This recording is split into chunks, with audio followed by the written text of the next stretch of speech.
शेतकरी मित्रांनो, जर तुमच्या आंब्याच्या प्लॉटमध्ये जर अशा प्रकारे जी सेटिंग झाली, मोहराचं रूपांतर चांगल्या प्रकारे आपल्या सेटिंगमध्ये झालंय, परंतु असे पिवळे होऊन फळ खाली गळत असेल, तर याला कोणती कारणे असू शकतात? शेतकरी मित्रांनो, तुम्ही बघू शकता झाडाखाली किती प्रमाणात ड्रॉपिंग झालेली. याचं कारण काय असू शकतं? सर्वात महत्त्वाचं कारण असतं एक तर आपल्या झाडाचं वय कमी असणे किंवा आपल्या झाडामध्ये मुबलक प्रमाणात अन्नद्रव्याचा साठा उपलब्ध नसणे. मग यासाठी आपण काय केलं पाहिजे? त्यामध्ये आपण ड्रिपद्वारे बोरॉन आणि कॅल्शियम नायट्रेटचा वापर केला पाहिजे. त्याचबरोबर आपण स्प्रेमध्ये जे प्लॅनोफिक्स मिळतं त्याचा देखील वापर करू शकतो. त्याबरोबर बोरॉन देखील घेऊ शकतो. शेतकरी मित्रांनो, मग बोरॉन आणि कॅल्शियम देत असताना आपण एकरी किती दिलं पाहिजे?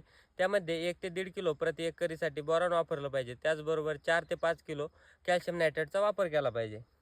त्याचबरोबर शेतकरी मित्रांनो, जे उन्हाळ्याचे दिवस आहे, वाढतं टेम्परेचर आहे, यामुळे देखील आपल्या बागेमध्ये गळ होऊ शकते. मग यासाठी आपण सिलिकाचा वापर केला पाहिजे.